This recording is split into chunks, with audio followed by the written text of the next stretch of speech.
कटी रात मैनू खेतों में तू आई नहीं।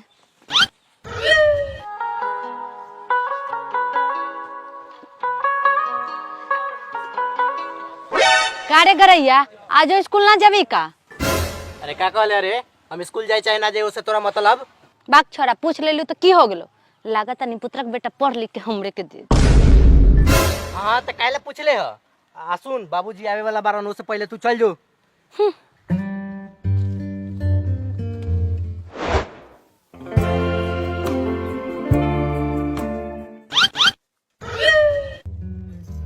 ए बबी चांदनी रोक।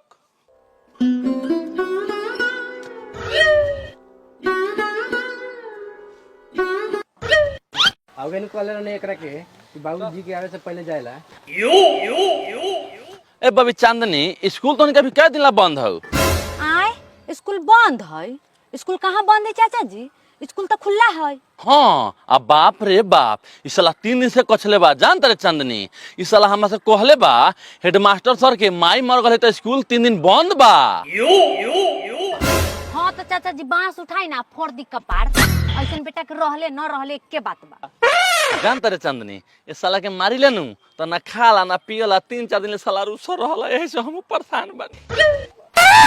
अरे बाप रे बा, इकड़ियकवा के तो अलगे नखरा बा।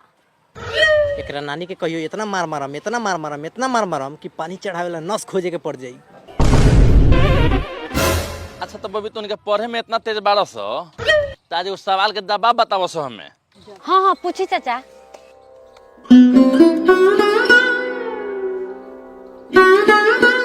अरे रे साला बोका चोदा, तोरो से पूछा था नहीं तोरो से। हाँ पूछा बाबू। अच्छा तो तोनी के ई बतावो सो, एक दिन में एगो मजदूर 150 रुपया कमाता तो 10 दिन में कितना कमाई? हाँ हम बताई बाबूजी 1300। ना चाचा जी 1500। हाँ हाँ हाँ 1500। रे साला तो कम से कम और कहीं कुछ ना सीख लेता, एकरो से कुछ सीख। बाबा साला, अरे साला तू कौन हिसाब से 1300 बोल रहे हो? भाके मर दे, कौनो मजदूर 10 दिन थोड़ी खटता हो, वो 1-2 दिन एब्सेंट करी तो ओकर 1300 नु हिसाब होई काट छट के। हां अरे चांदनी, ई माधव चौधरी स्कूल में जाला तो कथी करला? गाना गा के छौरी पटावल। जा सार तोहर बहां चाहो जिंदगी नरके में कटी। बाक मुझाओ सा हमू चल लियो। करे तोरा माई के जहां बाबूजी रहलन हो तहां तू ओवर स्मार्ट के नानी काहे बनलस रे? काहे न बनम? बनबे? हाँ बनबई। बनबे? बनबई। जो बन तोरा माई के। कुत्ता कहीं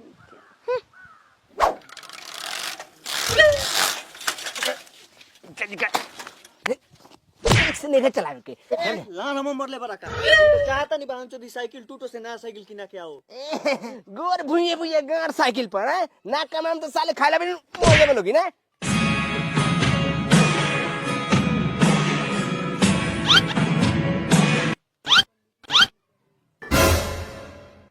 ओ चाचा ओ हमरा बाप के देखला हो? मतलब हमरा बाबूजी के देखला है का? हाँ हाँ ठीक दऊ, हमरा एगो उहेनु काम रह गेल बा कि बाप कहीं से आवे तो पूछे बेटा कहाँ गेल बा, आ बेटा कहीं से आवे तो पूछे बाप कहाँ गेल बा। तोरी के ये लेना गोली लगले रह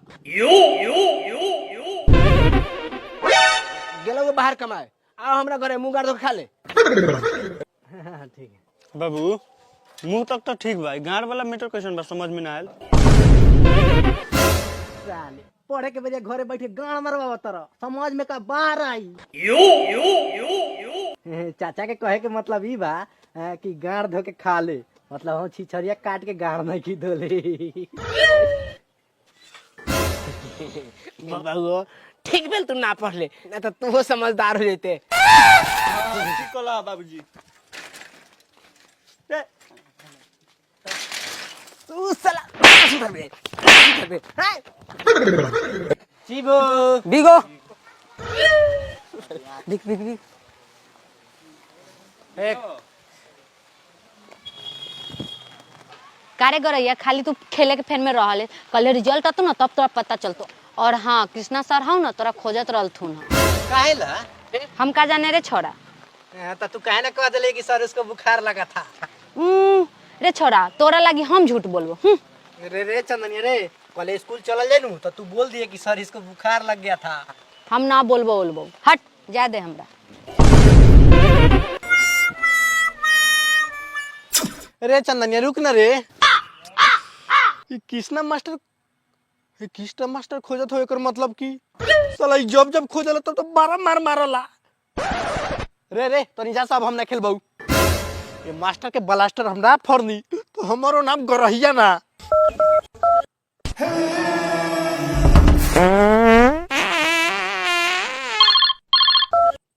हेलो हाँ भाई बोल ना कहाँ बारे? गाना मरवावा तनी साला मरवाबे का?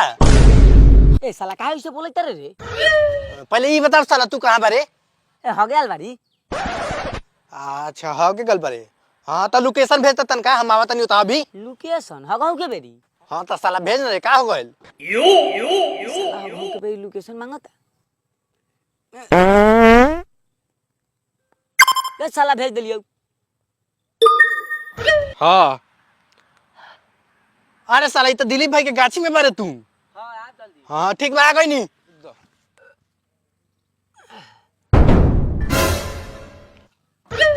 जा पानी लेवल तो भुलाइए गे नी। अच्छा गोरैया आवता ओकरा व्हाट्सएप पर वॉइस मैसेज कर दिले। गोरई भाई ए भाई एक डिब्बा पानी ले ले आइए। भोरे भोरे मैदान करे चले नहीं बिना पानी के।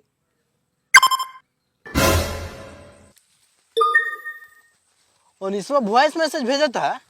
ए भाई एक डिब्बा पानी ले ले आइए। भोरे भोरे मैदान करे चले नहीं।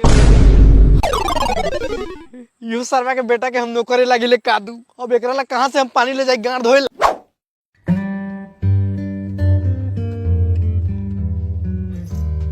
निसो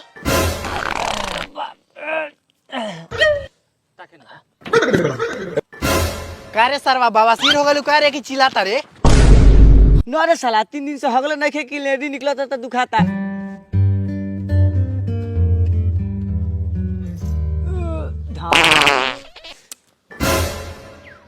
रे सारा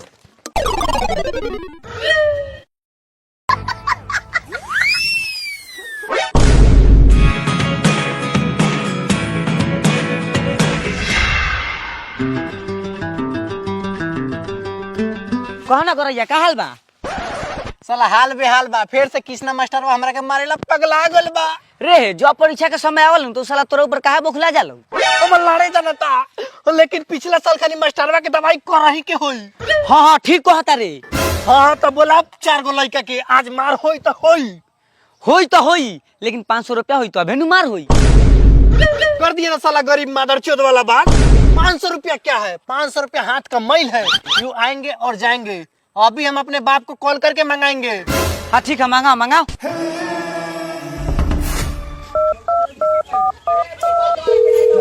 हेलो बाबूजी। हाँ प्रणाम। कहा तनी कि 500 रुपया भेज दो सर जी के मर्डर करे के बा। ना मर्डर ना मदद कहता नहीं मदद करे के बा। काहे से कि एग्जाम आ गल बा। सर जी कहला 500 रुपया लगेगा आपका। ना भेजबो तो कहला कि 0 दे देम नंबर तो लाड़ से पास होते रह जीबो। हाँ भेज दो। बड़ी तेज बारे रे। देख ले लनु हमर दिमाग। हाँ। हाँ तो बिहान 4 गो लड़का है कि ना? ए अब 4 गो का 40 गो आ जाई। रह दो हो साले 40 गो लड़का के जरूरी नहीं के झाट खानी मास्टर के मारेला। 4 गो लड़का काफी बा। अच्छा ठीक बा 4 गो लड़का थई। तब बिहान सुबह 8 बजे। ठीक बा ठीक। हाँ तो ठीक बा मिल साल हमरा घरे बिहान।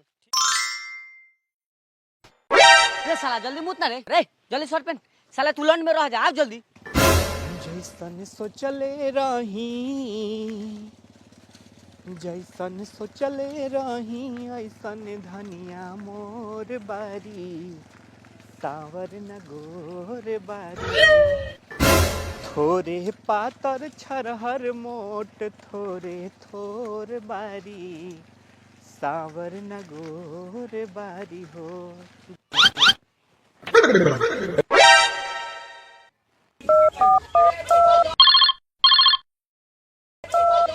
हेलो। हाँ हेलो। रे साला लड़धरुआ के बेटा तोरा के 500 रुपया दे के हमरा इंतजार करे के पड़ी का रे? बात साला तू काहे से बोलई तरे रे? मास्टरवा गल साला है दिलीप के गाछी पार करता। बाक यार तू टेंशन काहे ले होई तरे? 5 मिनट में सब के लिए कोई तरी। आवन ना साले तो मुंह में लाड़ पेल के मुंह आदे तो हम पहुंच गनी तो। ए गोरैया खिसिया गेले चल सब बहुत खिसिया गेले चल जल्दी। चल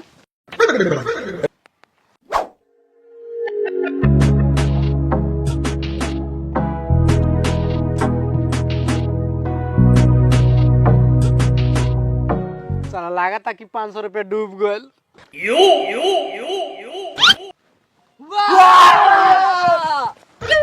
अरे नानी के 5 मिनट कह के साला आधा घंटा में आवता। हमला करी का एक नियो हगा मुत में समय लगा देलौ।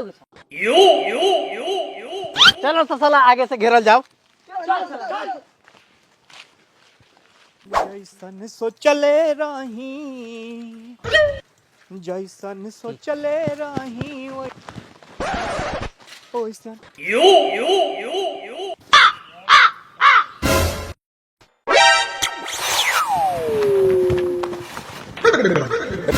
होमवर्क काहे नहीं बनाया है रे? चल मुर्गा बन।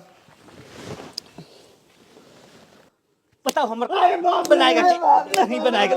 अरे बाप सानी माफ कर दी। नहीं बनाएगा हां बाप रे बाप और बाप है कहा हो रे?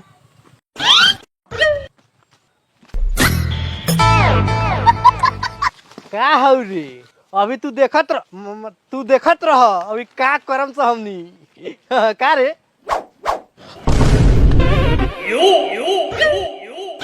कुछ ना सर जी हम मजाक करे आ रही रउआ से। अच्छा मजाक करेला का रे साला मार भुला गेले करे हमर साला चोर साला अरे बाप रे बाप ही मास्टर साला खुला साड़ खनी मारल रे दादा। साले साले तो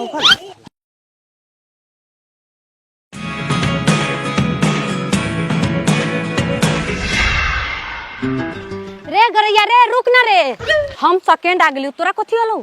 ए हट रे रे बताओ ना। कलम हाउ हाँ दे ले रे छोरा रे कितना जीरो बैठा होता रे रे तोरा माइक चुपचाप रह इधर अपन कलम सुन आज के बाद से हमरा बाबूजी के लगे 3 दिन ना दिखाई दिए जो यहाँ से